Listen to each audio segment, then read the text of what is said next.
رکھنے والے فقیہ کی اطاعت کرے، تقلید کرے۔ خلیل علماء جو پہلے دو صاحب صاحب یہ اس کا معنی یہ ہے کہ آج اگر غدیری باقی رہنا ہے تو ہمیں وہ راستہ تلاش کرنا پڑے گا جو ہمیں غدیر تک پہنچا سکے۔ آج ہمیں غدیر سے وابستہ رہنے کے لیے اب یہیں پر بات آئی ختم کرتے ہوئے امیر العلماء سربراہ جامعہ ناظمیہ کا ایک بہترین جملہ ہے کہ دیکھیے آج ہم لوگ حق سے وابستہ ہونے کے لیے دو وسیلوں کے محتاج ہیں۔ میں یہ کہوں کہ ہم غدیر سے جڑنے کے لیے ہمیں دو وسیلوں کی ضرورت ہے، تب ہمارا رابطہ غدیر سے ہو سکتا ہے، مولا علی سے ہو سکتا ہے۔ پہلا وسیلہ خود ہمارے آباء و اجداد کی طہارت کا ہونا ضروری ہے، یعنی ایک نسلی اعتبار سے ہم یہاں سے غدیر تک پاک و پاکیزہ سلسلے سے جڑے، تب ہم حقیقی معنی میں غدیر تک وابستہ ہو سکتے ہیں۔ یعنی آج اگر مولا کو سمجھنا ہے، غدیر کو سمجھنا ہے، ولایت کو سمجھنا ہے، تو ایک تو واسطے کی ظاہری اعتبار ضرورت ہے کہ ہمارے جو باپ دادا کا سلسلہ ہے یہ غدیر تک پہنچ رہا ہو صحیح طریقے پر، یعنی ایک ظاہری سلسلہ ہے، لیکن یہ کافی نہیں۔ آج ہمیں غدیر سے جڑنے کے لیے غدیر میں خالی ایک ایمانی سلسلہ نہیں ہے، ایک دین بھی آیا، دین مکمل ہوا، شریعت مکمل ہوئی، تو یہاں سے لے کر غدیر تک ایک اور سلسلے کی ضرورت ہے جو یکے بعد دیگرے ہمیں غدیر کی شریعت اور دین سے بھی آشنا کر رہا ہے۔ پہلا سلسلہ جو ہمیں غدیر سے جوڑ رہا ہے وہ ہمارے آباء و اجداد کا سلسلہ ہے۔ دوسرا سلسلہ جو ہمیں غدیر سے جوڑ رہا ہے وہ یہی علماء اور فقہاء کا سلسلہ ہے۔ یعنی اگر 1200 سال میں یہ علماء اور فقہاء کا سلسلہ نہ ہوتا تو اس غدیری شریعت کو کب کے سقیفائی لوگ اپنے مزاج کے اعتبار سے تبدیل کر چکے ہوتے۔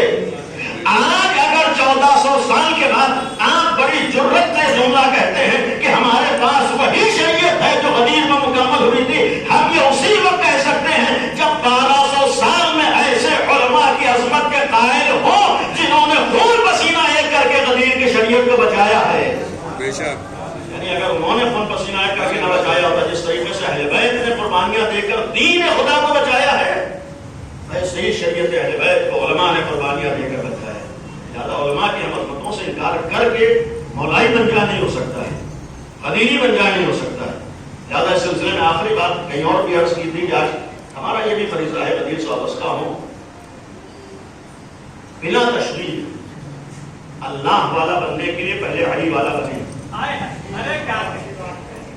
اور غدیر کی ولایت کا ایک مطلب یہ ہے کہ اصل ولایت تو بس اللہ کی ہے، لیکن اس ولایت خدا کو سمجھنے کے لیے پہلے علی کی ولایت کو سمجھو، تب تمہیں سمجھ میں آئے گا کہ اللہ کی ولایت کیا ہے۔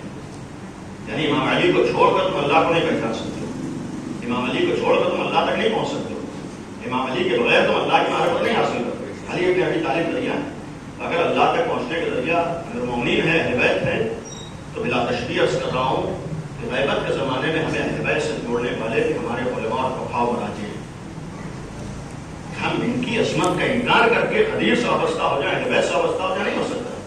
انہیں لوگوں نے تو رحمتیں کر کے دین کو بچایا ہے۔ آج بڑی شان سے اگر ہم کہیں کہ نہج البلاغہ جیسے ہمارے پاس کتاب موجود ہے، نہج البلاغہ کو بھی کسی عالمی نے تو ترتیب دیا ہے۔ اگر حدیث کی کتابیں ہم تک آئی ہیں جس سے ہم دیکھ کر کتابیں پڑھ کر دین کو سمجھ رہے ہیں، کتابیں کس نے جمع کی ہیں؟ عالمین نے تو جمع کی ہیں۔ یعنی اگر یہ علماء کی سہمتیں نہ ہوتی تو آسان نہیں تھا یہ غدیری شریعت ہم تک پہنچ جاتا۔ آج اگر ولایت علی ہم تک پہنچی، خدا کا احسان ہے کہ آج ہم علی امیر المومنین کی ولایت سے وابستہ ہیں، لیکن یہ خالص ولایت پہنچانے میں بھی جو سلسلہ درمیان میں رہا ہے وہ ہمارے علماء اور مراجع کا سلسلہ رہا ہے۔ ان کی زحمتیں رہی، ان کی جانفشانیاں رہی۔ آج اس محلے میں بیٹھ کر ولایت علی کا تذکرہ کر دینا بڑا آسان ہے، لیکن دشمنوں کے درمیان امیر المومنین کی ولایت کو ثابت کر دینا اور یہ یقین ہو کہ گلے کاٹ دیے جائیں گے، خون بہا دیا جائے گا، اس کے بعد بھی امیر المومنین کی ولایت کے اوپر کتابیں لکھ دینا آسان نہیں ہوتا ہے۔ اب علماء کی تاریخ پڑھیے جنہوں نے اپنا خون دے دے کر امیر المومنین کی ولایت کے پیغام کو ہم لوگوں تک پہنچایا، قربانیاں دے کر اہل بیت کی ولایت کی حفاظت کی۔ آج یہ معمولی چیز نہیں ہے، یہ یقین رکھیے کہ بہرحال کسی غیر معصوم کی بات نہیں ہے۔ بہرحال بات پلانی ہو رہی ہے کہ ابھی اسی ماہ ذی الحجہ میں جناب مسلم کا ہم لوگوں نے تذکرہ کیا، وہ یہ نہیں کہہ سکتا ہے کہ امام کے ہوتے ہوئے ہم غیر معصوم کی بات کیسے مان لیں۔ نہیں، اگر امام حسین کے سفیر جناب مسلم ہیں، میرے معصوم ہیں جناب مسلم، لیکن اتنا تو ہر آدمی جانتا ہے کہ جناب مسلم کو ماننے کا مطلب ہے کہ آپ امام حسین کے ماننے والے ہیں، اور اتنا کہنے کا حق ہے کہ جناب مسلم کا انکار امام حسین کا انکار ہے۔ تو کبھی کبھی کسی نائب کا انکار بھی امام کا انکار ہو جاتا ہے، اور جب امام کی موجودگی میں امام نے ہمارے سامنے اپنا نائب بنا کر ایک نمونہ پیش کر دیا تو غیبت کے زمانے میں تو درجہ والا ہمیں حق ہے کہ جب ہماری رسائی امام تک نہ ہو تو کوئی نائب امام ہو جو ہمیں امام تک پہنچا رہا ہے۔ الحمدللہ ایسے افراد، ایسے افراد، البتہ اس میں ہو سکتا ہے بہت سے افراد چہروں پر نقابیں ڈال کر جب غلط لوگ خلیفہ بن سکتے ہیں تو غلط آدمی بھی عالم بن سکتا ہے۔ یہ ہمارے رات کی ذمہ داری ہے کہ پہچانے کہ کس کے چہرے کے اوپر نقاب پڑی ہوئی اور کون حقیقی معنی میں۔ آپ کو یہ حق نہیں ہے کہ دیکھیں کون کرسی پہ بیٹھا ہے خلافت کے لیے۔ آپ کے خلیفہ ماننے کے لیے یہ معیار نہیں ہے کہ پبلک کس کو مان رہی ہے، آپ کے خلافت کے لیے یہ معیار نہیں ہے کہ پبلک کس کے پیچھے ہے، آپ کے یہاں خلافت کے لیے معیار نہیں ہے کہ دولت کس کے پاس ہے، آپ کے یہاں خلافت کے لیے معیار نہیں ہے کہ پبلک نے کسے چنا ہے، آپ کے یہاں خلافت کے لیے معیار ہے اس خلافت کے لائق کون ہے۔ جب خلافت کے لیے ہم چہروں پر نقابوں کو نہیں دیکھیں گے بلکہ دیکھیں گے لیاقت کس کے اندر پائی جاتی ہے۔ اگر غلط لوگ خلیفہ بن جائیں تب بھی ہم اسے خلیفہ ماننے کے لیے تیار نہیں ہے، اگر خلیفہ وقت پردہ غیب ہی میں کیوں نہ ہو تب بھی اگر ہم خلیفہ مانیں گے تو لائق کو مانیں گے۔ جب ہر اہل بہرے کو خلیفہ ماننے کی ہمیں اجازت نہیں ہے تو ہر اہل بہرے کو عالم ماننے کی بھی ہمیں اجازت نہیں ہے۔ ہمیں معلوم ہو کہ کون حقیقی عالم ہے، کون حقیقی فقیہ، کون حقیقی مجتہد۔ جب دنیا خلافت کے نام پر غلط لوگوں کو خلیفہ کی جگہ پر بٹھا سکتا ہے تو پھر دنیا علماء کے نام پر بھی غلط لوگوں کو علماء کی جگہ پر بٹھا سکتا ہے۔ ہمارے اندر اتنا شعور ہو کہ ہم پہچان سکتے ہیں، اور اس کے لیے بات عرض کرتے ہوئے کہ آج ہم لوگوں کی ذمہ داریوں میں سے ایک ذمہ داری دین کو اہمیت دینا ہے۔ افسوس کا مقام یہ ہے کہ ہمارے ہاں زبانی طور پر تو دین کی اہمیت ہے لیکن عملی طور پر شاید دین کی اہمیت نہیں ہے۔ اس کا ایک ثبوت یہ ہے کہ جو دنیاوی ضرورتیں ہیں کہ یقیناً ہیں، توجہ ہونا چاہیے۔ میں نے مسلسل یہی پر عرض کیا ہے کہ آج علم دین میں، علم میں ہر نوجوان کو آگے بڑھنا ہے۔ ذمہ داری ہے کہ ہمارا ہر نوجوان علمی میدانوں میں محنت کرے، ڈاکٹر بنے، انجینئر بنے، ہر میدان میں آئے، محنت کر کے آگے بڑھے۔ لیکن انصاف سے بتائیے اگر دنیاوی ضرورتیں پوری ہونے کے لیے باصلاحیت لوگوں کی ضرورت ہے تو کیا دینی ضرورتیں پوری ہونے کے لیے باصلاحیت لوگوں کی ضرورت نہیں ہے؟ اور آپ یہ کہنے کا نہیں رکھتے کہ مولوی تو بہت زیادہ ہو گئے۔ بھائی اگر بہت سے ڈاکٹر آپ کے محلے میں ٹہلنے لگے تو کبھی بھی آپ یہ کہیں گے کہ نہیں ڈاکٹر بہت ہو گیا، ضرورت نہیں ہے۔